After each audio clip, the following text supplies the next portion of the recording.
1974 was a goldmine for music, but not every great track climbed the charts. Today, we're proving that missing the top 40 doesn't mean missing the mark. 10 flop singles from that year from the likes of Steely Dan, Seals and Crofts, David Bowie, Neil Young, and others are all lined up ready to go, but we've only got time to hear 4 of them. So which 4 will they be? Who knows? It's random. Hey, and welcome to Acting as Reacting with me, JSB. We are coming to the close of what I like to call my first year on YouTube. So thanks to any and all who've joined me at any point on this journey, as people say. Anyway, over the past year, I've been diving back into albums from 1974 with my 50-year flashback series. 50-year flashbacks! Yeah. So I've uncovered some underrated gems and some forgotten deep cuts. And of course, we've already covered some tracks that missed the top 40, as well as hitting some that didn't. So today, I'm continuing that trend with 10 singles from 1974 that didn't go near the top 40. In fact, 8 of them peaked between 44 and 84, while 2 of them didn't make the Hot 100 at all. So I'm going to play our selections more or less back to back, but with the odd fun fact and bit of commentary along the way. So if you like 70s music, hit that like button, and we'll fire up the jukebox for our first random track. And that is going to be this one.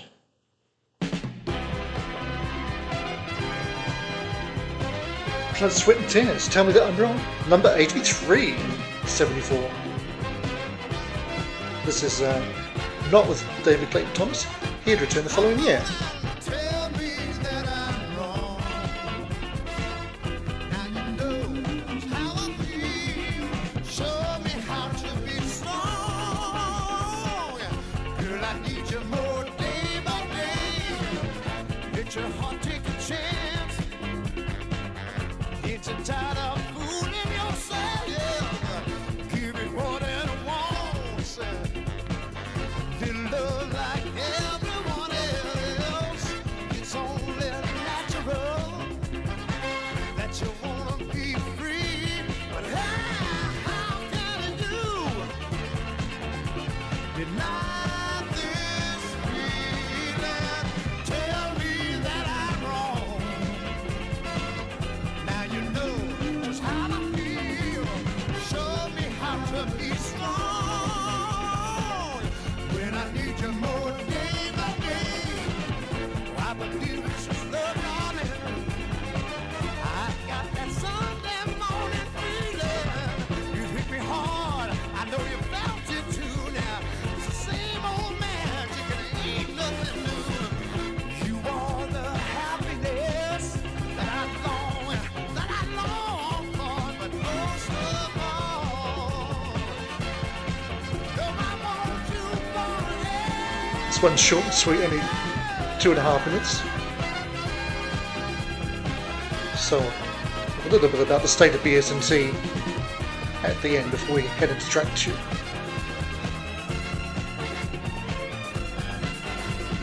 Tell me that I'm wrong, but I believe love is strong. I got that Sunday morning feeling, Lord, it's got me. I need you more day by day.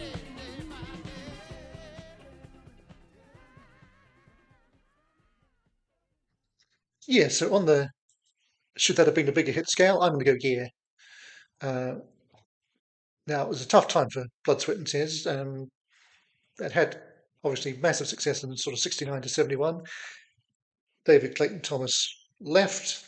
Lineup changes abounded. By this point, they've got Bobby Colomby on drums, and that's it from either the original or classic lineups.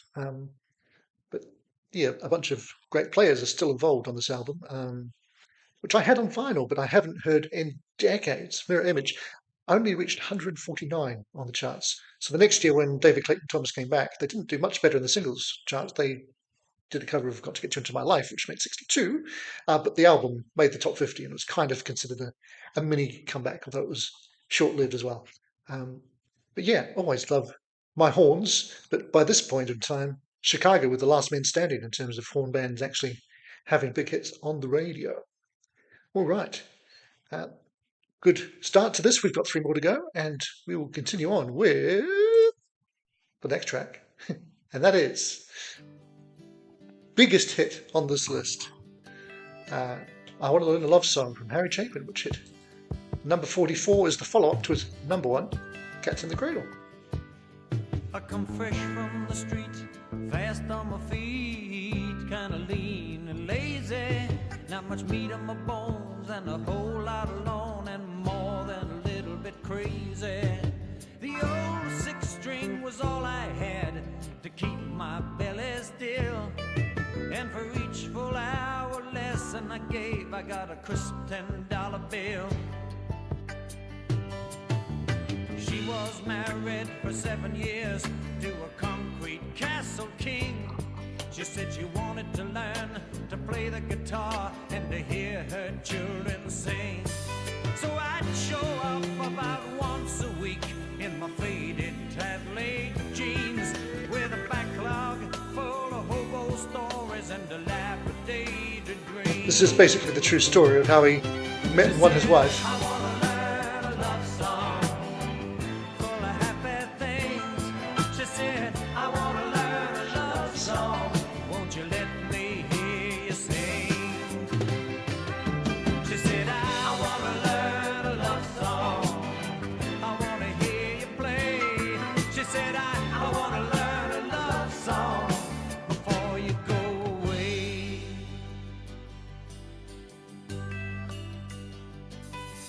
So I tried to teach her a couple of chords and an easy melody, but it always turned out she'd rather listen to my guitar and me.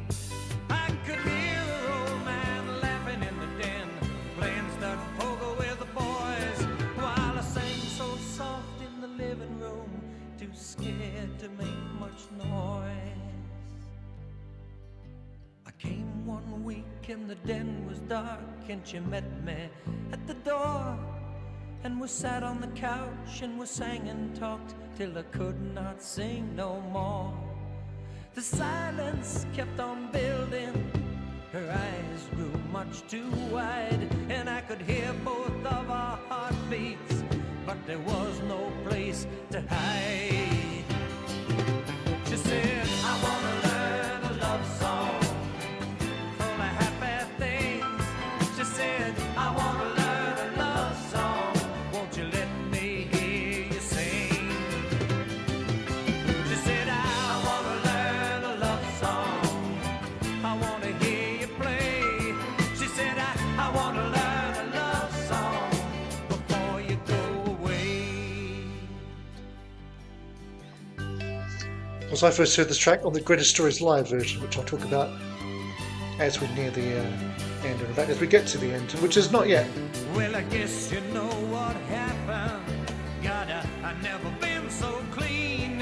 Yes, I feel like I'm working in a Hollywood movie or living out a good bad dream. And all them pin-up girls in that tinsel world never touched me like she can. It took another man's wife in the real world life to make this boy a man. She said, I wanna learn a love song full of happy things. She said, I wanna learn a love song, won't you let me hear you sing? She said, I wanna learn a love song, I wanna hear you play. She said, I wanna learn a love song before you go away.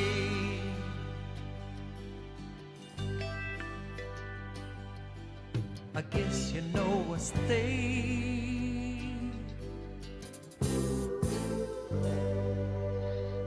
Yeah, so that song had actually been recorded by Harry a couple of years earlier, and it was called Simple Song, intended for his second album, Sniper and Other Love Songs, because he wanted to make a double, and the record company said no, so that was one of the songs that didn't make the cut.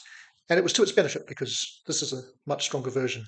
And then, as I mentioned, Greatest Stories Live, everyone knows Harry was better live than in the studio, so that's probably the winning version, and it has the hilarious altered opening lyrics. So instead of being lean and lazy and kind of crazy, he was crass and corny, and more than a little bit horny. Yeah. Anyhow, we love you, Harry. Miss you. And that album, Verities and Border Dash, that's from. I did a random foreplay just for that. Cats in the Cradle came up there. This one did not. So go and check that out afterwards. All right, halfway through and ready for track number 3. What will it be? It will be one that I did earlier in the year, the Unborn Child album from Seals and Crofts. King of Nothing. And we're listening to Jeff Porcaro on the drums and David Paich on keyboards. Total connections, as always, on this channel.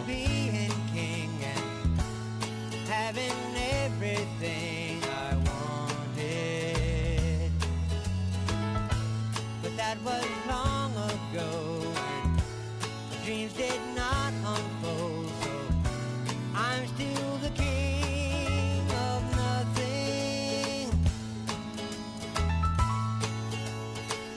I'd like to dedicate this song to King Charles III. When I was 17, I dreamed I gave a ring to a pretty queen, and then I held her. But that was slumber's fault, for I have no love at all, and I'm still the king of nothing. If I could rule, I'd dance my cares away, find romance every day. I wouldn't have to listen to this fool say I'm the king. The song has a great flow to it. It keeps taking you to a different place. And you don't really notice the subtle changes, but it's I'm the king masterfully done. of nothing. Of course, this is a real one that's entirely written by Jim Seals, but sung by Dash Crofts. And a few more horns in the break. Why not? 74.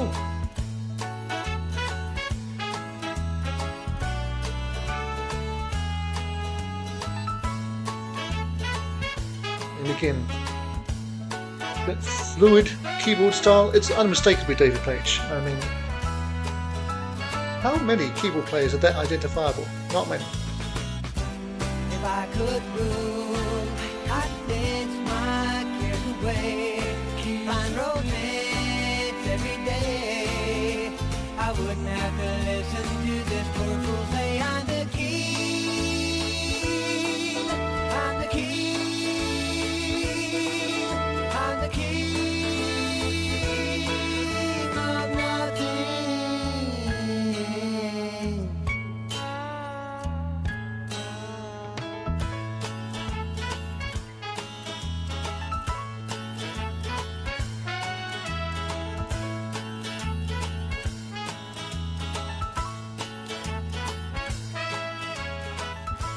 So, as I mentioned when I did the Unborn Child album way back in March, I think, the title track was a bit controversial and a bigger flop, hitting 66. This one reached 60, so not a lot better.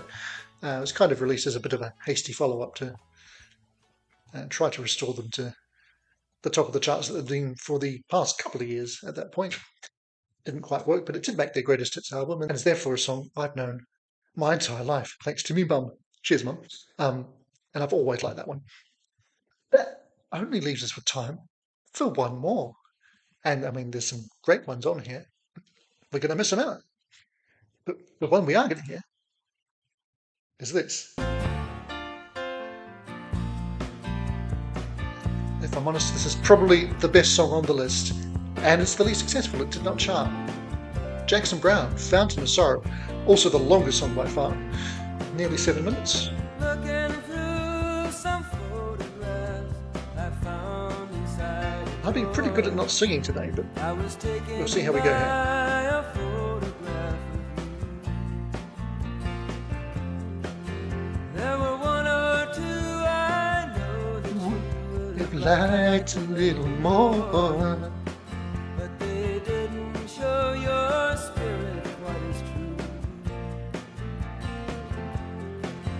You were turning round to see who was behind you, and I took your laughter by surprise. And at the moment that my camera happened to find, there was just a trace of sorrow in your eyes. Now the things that I remember seem so distant, so small, though it hasn't really been that long a time. What I was seeing wasn't what was happening at all, although for a while our path did seem to climb. I've always loved Jackson Browne's voice as well. When you see through love's illusions, there lies the danger. This album is probably his Your masterpiece. perfect lover just looks like a perfect fool. So you go running off in search of a perfect stranger. All the loneliness seems to spring from your life like a fountain from a pool. Fountain of sorrow, fountain of light. You've known that hollow sound of your own steps in flight. You've had to hide sometimes, but now you're alright. And it's good to see your smiling face tonight.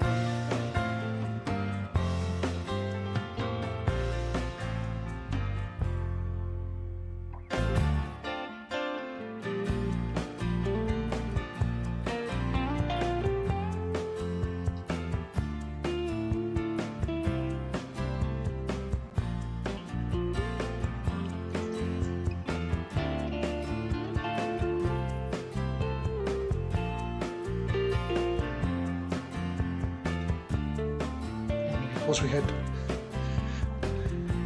David Paich on piano on the previous track. We got Jay Winding on this one. Now for you and Also me, fantastic. it may not be that hard to reach our dreams, but that magic feeling never seems to last. And while the future's there for anyone to change, still you know it seems it would be easier Sometimes to change the past. Yeah. I'm just 1 or 2 years and a couple of changes behind. In my lessons at love's pain and heartache school, Lessons in Love's Pain and Heartache School. That where a if you lot. feel too free and you need something to remind, there's this loneliness springing up from your life like a fountain from a pool. Fountain of sorrow, fountain of light. You've known that hollow sound of your own steps in flight. You've had to hide sometimes, but now you're alright. And it's good to see your smiling face tonight.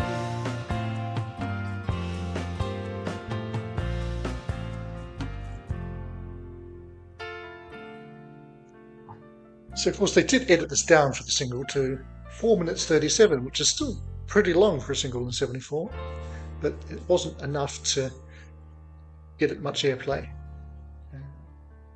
But yeah, now acknowledged as a Jackson classic, and rightfully so.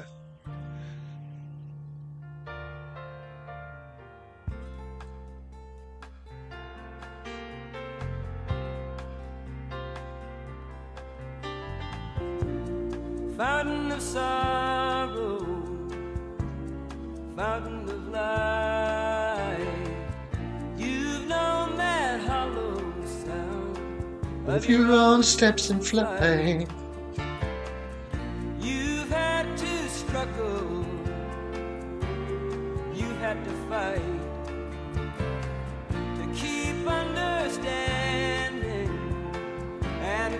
passion inside. You could be laughing at me. You've got the right Backing harmonies, by the to way. go on Dan Fogelberg, Don Henley, and J.D. Souther. clear and so bright.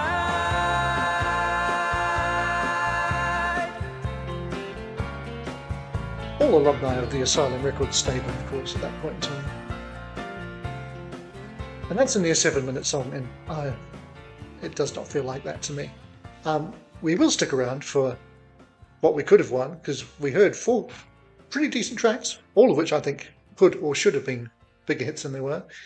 But we missed out on some other ones, so let's see, if we hadn't heard those 4, what's another 4 that we might have heard? Starting with the first 10 seconds of one of those, which would have been Ride the Tiger, the first single from the Jefferson Starship when they came back after the airplane had dissolved. That's all the time we had to hear from that one. Had we started with Ride the Tiger, we would have followed with Pretzel Logic from Steely Dan, Walk On from Neil Young, and London, I'm Coming to See You, which is the version I've got, was of course released in the States as Houston, I'm Coming to See You by Glenn Campbell. And I mentioned David Paich earlier. That track happens to be the first song he wrote that was a hit by anybody. So there we go. All right, I hope you enjoyed my trawl through the bottom 60 of the 1974 Billboard charts. My favourite there was the last track we heard, Fountain of Sorrow, which I think is just a masterpiece. But all 4 were good. Probably the Blood, Sweat and Tears is my least favourite of those 4. But yeah, great tracks from Harry and Seals and Crofts, as I say, could have randomly come up when I did those respective albums earlier in the year, but didn't. So I'm glad that they got a second chance to be played on the channel today. And like I say, you can go and check out what did come up on those ones in a second. But meanwhile, let me know what your favourite was of the ones that we did hear and what you wish had come up from the ones that we didn't hear. It's random. I had no control. I was sort of hoping Steely Dan would turn up into the mix, but hey, it's half the fun, isn't it? In any case, I will be back on Monday with more from 74. But this time, I'll be finding some gems that did make it into the top 40. So while you wait for that to drop, do check out my 70s playlist, One Side of My Head, and make sure you're subscribed to the channel as well. And I will just say bye for now, but not for long. Acting is reacting. This does not mean acting again.